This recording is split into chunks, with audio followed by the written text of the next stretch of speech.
Good afternoon, everyone. This is Jeff Jenkins, and I'm here with one of our attorneys, Stephanie Rittigstein, this afternoon. She appeared on an earlier show. You may or may not have seen it. And hi, everyone. It's great to be back. I think this is actually the 24th episode of our weekly Facebook Live series. I don't know if we get an award if we go for 6 months or something like that. I don't know what happens. So today we're going to be talking about COVID-19 and the effects that it's had on children who have to stay home. Because as we understand, in a lot of places, children can't go to school, or maybe they can just go to school part-time, and their poor parents are left at home with them trying to be parents, but they're supposed to be working, and now they're school teachers or something. I don't know. And Stephanie has been with us since 2004, so 16 years, and she has 3 children, and the oldest one is 12? I have twins who are 11, and they're in 6th grade. Okay. And I have a 9-year-old who is in 3rd grade.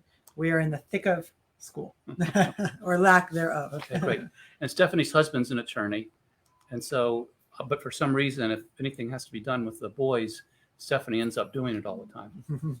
Isn't that what always happens? Yep, it is. So that's what happens. So today, Stephanie's going to talk to us, as she did before, about her experiences having the children at home, things that children might need, like interaction with other children, playtime with other kids. How are they handling their work at home? Are they getting it done?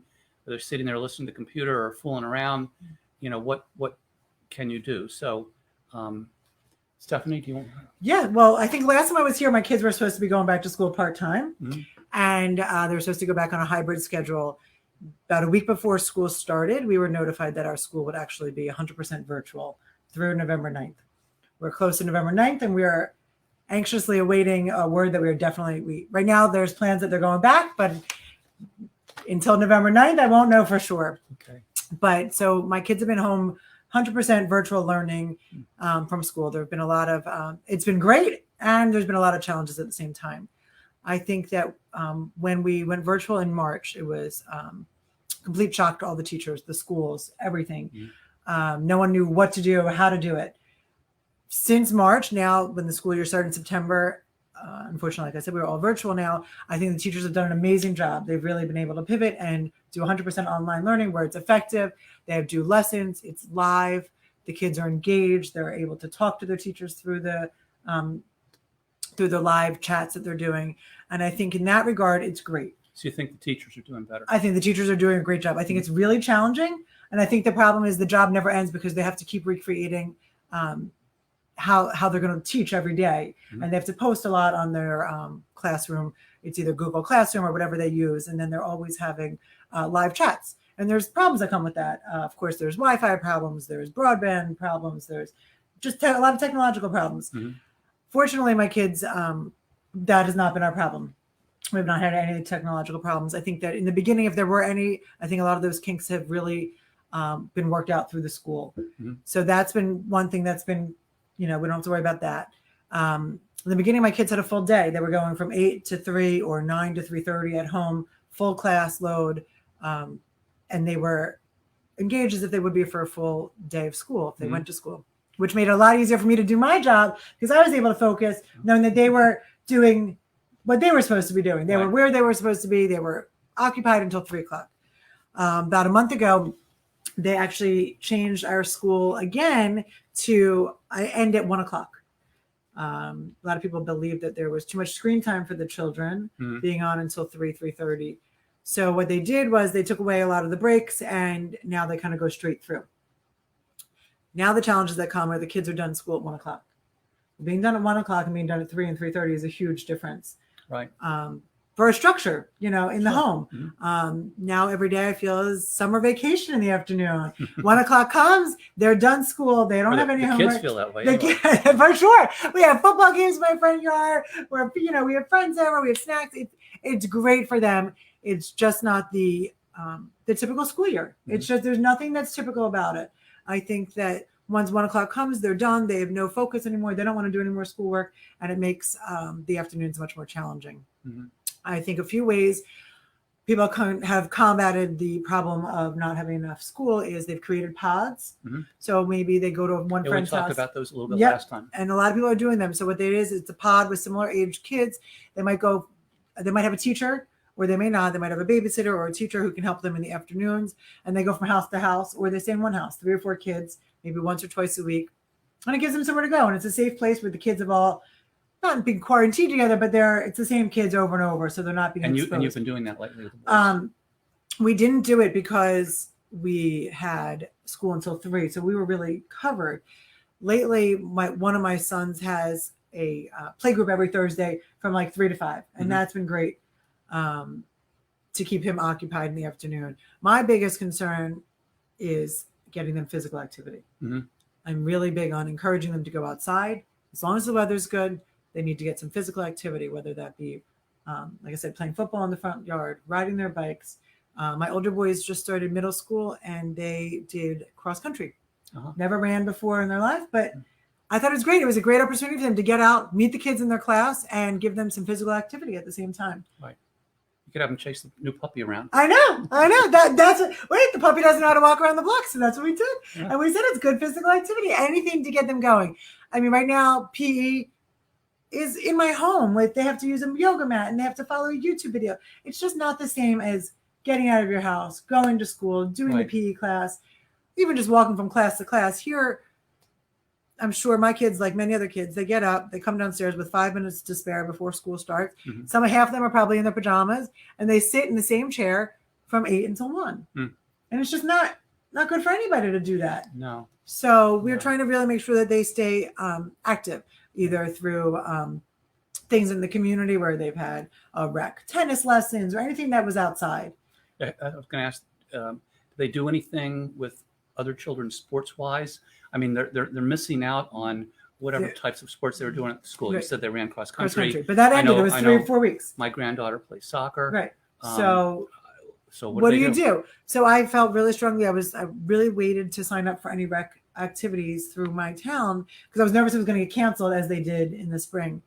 But at the end, we did decide to sign our children up for soccer. So they all 3 play on a soccer team, which gives them at least a practice during the week and a game on Saturdays. That's great. Again, anything to do to get them off the electronics, out of my house, and to be with their peers in a safe environment, which is outside, which is really the most. And I think they've encouraged. They loved it. I think it was a great experience. They were so happy to be back with their friends. Yeah. Stephanie, how have the teachers been? If your boys need any extra help at school, they've been pretty good about offering their time. My understanding is now that, especially in our district where the school ends at 1 o'clock, a lot of the afternoon time has been fulfilled by having one-on-one meetings with the teachers if needed, and also small group sessions if necessary. They've been very, very responsive. I've been very fortunate. Anytime I've had to reach out to a teacher, they've always gotten right back to me. They've emailed me. Even though they only see our kids in a small little box on the screen, they seem to really do know who they are, and they're getting a feel for them, which I think is really important. And they are there for them for help. I think good. the kids are missing out on live instruction in the regard where in a classroom, you have a question, you're more apt to maybe go up to the teacher's desk, ask for help. Some people are a little bit, it's harder to say something in front of the whole class. Right. So I think the private group has been really great. And also with email, they've been really responsive.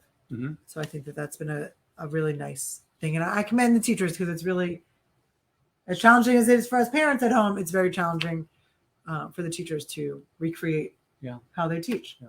Last time we talked about mom being a teacher. Yeah. Bankruptcy attorney and teacher. So I don't feel as much of a teacher this year. I feel that they really are, like I said, not engaged, but they are able to do it all on their own this year. Mhm. I don't feel I have to sit with them, babysit them. I don't feel as though I need to watch over them as much because the school is doing a better job. So, which allows me more time to work and to be more committed to what I'm doing and teach them the importance of that as well. Yeah. Stephanie, what do they have coming up? And the school district that your boys go to is Cherry Hill. Of course, Cherry Hill, New Jersey. So really, I think that the winter's going to be much more challenging. I think we've been really fortunate with the weather that they've been able to be outside as much as they have. I think that's going to really pose a new challenge. They usually play basketball. From what I understand, most of the programs around here are not going forward. So as long as it's not raining out, nothing wrong with some rosy cheeks and going outside. And we'll just have to work harder at keeping, I guess, play dates or having friends over so that they are occupied and having fun outside and running around. Last time you talked about, I think, having a structure throughout the course of the day for the children. You felt that you needed to create, at this time we're going to do this, at that time we're going to do that. So they had a structure every day that they could adhere to it to give them a better sense. And children like that. They like to know what the boundaries are, what the deal is. I still agree with that. I still think structure is the best thing. They know they have to get up, they get dressed, they have to get on the computer at a certain time. There's no dilly-dallying, and they know what comes next. They know what's expected of them. They know when we're supposed to read. At my house, we read. Everyone has to read a certain amount each day. They know when that time period is, and they are really. Everyone does much better on structure. That's my biggest problem with the school ending at 1:00. But we've tried to recreate some kind of structure in the afternoons after that time period. I think the most important thing is to be able to be a little flexible because you never know what's going to come up. A teacher may need to speak to a kid after class or something like that, but flexibility is important. But I do think children thrive on structure and having boundaries and knowing what's expected of them and what time they're to do things. I also think comes with structure is providing our children with engaging them and having them help with household chores just to make sure that they feel that they're part of it. Right. They have plenty of time. That's a good thing. Household chores. There is plenty of time for them to help out and to do things. And now is the time to really get them involved in doing that and give them tasks. And I think it makes them feel important. Right. Right. And you mentioned they're playing soccer, or at least two of the boys, just two? All three of them are playing soccer. Okay. And do they have to wear masks when they're playing soccer? Great question. So the way it is, as soon as you get all out of your car, you're supposed to have a mask on. Anytime you're not on the field, you have to have a mask on. So all the spectators, masks. You have to be socially distanced with your team, the parents on the team. If a kid is on the field, no mask required. As soon as they come off, if they're being subbed out, they have to put the mask on. Okay. The amazing thing is, Jeff, the kids are resilient. They just know. They do it. They don't question it. There's no problem about it. Yeah. This is their new normal. And I think if you show them that this is what you're doing, and this is what's expected of them, they do it without a problem. Yeah. I've really had more problems losing masks and making sure we have them with us than having them wear it. They're really, most kids that I've seen on the soccer fields, no one has given a problem about wearing a mask. In fact, if anything, you see people who forget to take it off when they're playing on the field because now it's become second nature. Yeah. And I think part of that will be great when they do return to school because they will be expected to wear the mask for the entire time they're in school. Right. There'll be no eating in the classroom, so there will be absolutely no reason to take off your mask. Yeah. So it's good practice. No problems with kids getting sick. By sick, I mean getting the virus. Or even though they might be asymptomatic, bringing it home and being around parents that are older. So great question. I think that we have not had any problems in the soccer field. The season's ending next week, and we've been playing since September. I know in the past, over the summer, several baseball teams, kids contracted the virus or a coach contracted the virus, and then it led to a lot of people going to have to get tested. Maybe that was the nature of the game. It's a little bit different, but soccer, we've had no problems. And I have another child who's swimming, and they've adhered to strict protocol where there's no parents allowed in the gym. The kid enters and leaves the gym on their own, and social distancing in the pool and getting in and out of the pool and where you can stand. Right. So I think they've tried to, as far as I know, we've not had any problems with the two sports that we're doing. But I mean, it's out there. I think that we all have to live with the fact that it's not going away, and people are going to have it in our area, in school, if it's going to happen. And I do know that a high school near us, right before they were ready to return to school, several kids on one of the teams did contract the virus, and I think they weren't allowed to return to school for 2 weeks, even though school did start in person. But they have protocols in place and they have to learn to pivot and make changes to our schedule. And that's Right. what we've been trying to be fluid with all these changes that have gone on. Do they do any testing, Stephanie, of the children around the soccer matches and so forth? So no testing for cross country. Before they would go to practice or meet, they had to provide a form, and the form had to say whether or not you've been around anyone who's tested for COVID, whether or not you have any symptoms, and you also had to put your temperature. And similarly with my son who plays, who's doing swimming, every day when they get to practice, they take their temperature. Okay. They They do it with that forehead thing? Yeah. Mhm. And but soccer, we haven't really had that. Not sure why, but it's been working. And like I said, it's almost over for us. But most places have a form you have to, like a Google form you have to complete before you attend. Uh-huh. You have to certify that you've not been around anyone, that you're not symptomatic. You know, the hope is that parents, caretakers, everyone is cognizant if you're not feeling well to stay home. Right. Because that's the real fear, is that you're going to send your child to sick. Of course, asymptomatic, we can't help. We don't know. But if your Right. child is exhibiting signs, you hope that your parent keeps you home and Yeah. takes the necessary precautions, because that could really lead to a large outbreak. And I guess that's one of the major concerns about children being around one another right now, either in school on a limited basis or having sports like you were talking about. And that would be catching the virus, even though it might not harm the child. In fact, the chances of that happening, especially with boys that are 9 and 11, is extremely remote. Extremely. But But you don't know. But you've got parents here in the area that are as old as I am. So I think that that's been one of the best parts about them being 100% virtual. I haven't had to worry about them seeing my parents or my in-laws because they're not around anyone. Mhm. And when they do return to school, I think we're going to have to rethink how often we see the grandparents, because we've been pretty, knowing that we haven't been around exposed to anyone indoors. Right. It's been much easier. I think we might have to go back to wearing masks in when we see each other. We don't know. I guess that's been one of the things that's been really nice, is Yeah. not being as worried. Right.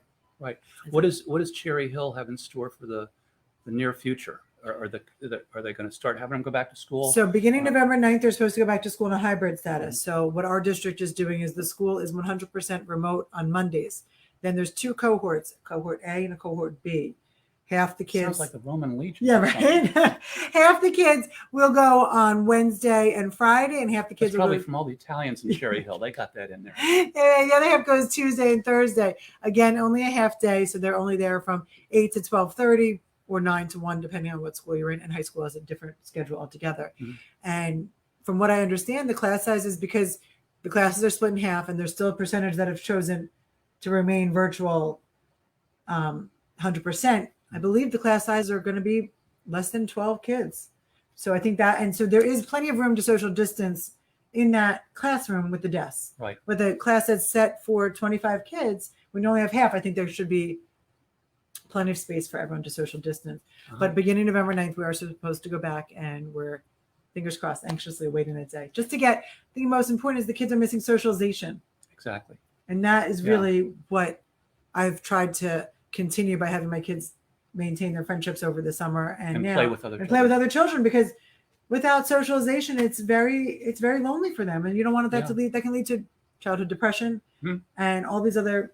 There's a lot of problems that are created by not being in a classroom Exactly. and being in a safe setting Yeah. for a lot of children. Yeah. Not only a lot of problems, but it seems to me that when a child goes to school, that's one of the major things you get out of school, is learning how to socialize with the other children, how to take Exactly. instructions from a Someone- teacher. exactly. You know, and the kids, The they're kids sitting at home with thrive their on that. computers. They're deprived of all those things. Absolutely. I could not agree more. And I think that's what I'm looking forward to most. I know that there's dangers with them going back to school, but I think that the benefits for the children at this point outweigh the negatives. If they spend an entire year virtual, I think it's going to be devastating to a large percentage of our children, socially, emotionally, physically, health wise. I think a lot of kids get meals from school, and it Mhm. provides them with a structure. And it also makes it easier for parents who work. So the November 9th thing, is that just going to be a test? Or they're going to do it unless it fails or something? Right now, we're planning to go forward with that. and other schools in the area have already been doing that since September. So we're really hopeful that they will go back. Mhm. But until it happens, until my kids step foot in school, we don't know what it'll be. Yeah. So Yeah. we're really hoping, because I think that's the best. That's where they belong Mhm. for all the reasons that we just said. And that's why you got the puppy. I think I went crazy from quarantine and I decided to get a puppy. I don't know what I was thinking. Yeah. I don't know. But the kids, A lot of people have been buying pets. I know that we're getting off the topic, Yeah. kind of, but it's true. it's true. A lot of people, I've never seen so many pets in my neighborhood Mhm. as we have now, but also really great for the kids because Yeah. they Oh, do. absolutely. I think they absolutely adore Mhm. her. So hopefully it's hopefully it goes well. That's a good experience for all of us. Good. So. I think we're in pretty good shape, unless there's something that we didn't cover. No, that I you think wanted most to important mention. is getting them to maintain socialization, structure, emotional support. If your child is depressed and you can tell that they're missing out on being with their friends, I think it's important that you speak to your healthcare professional, get the help that they need before it gets too late. Teenagers, this is a very difficult time for them. Right. I do limit my media use, the kids' media use after school. However, they are allowed to use it to text their friends because I think that's important, again, just to stay in contact. Sure. That's how kids these days maintain their friendships. So I think it's just keep up the physical activity, keep them outside as much as possible, keep them with their friends, socialization in a safe manner, and give them the emotional, physical, and all that support that they need. If you have any questions, you can ask your father, the pediatrician. Yes, absolutely. Absolutely. Okay. So it was great seeing everyone today. I Yes, hope to it be back was. soon. Yeah. Thank you very much for tuning in. And we'll look forward to seeing you next week at 2:00 Thursday afternoon, when we'll have another hopefully interesting topic, just like today was. So until then, take care and God bless. Have a good day. Take care.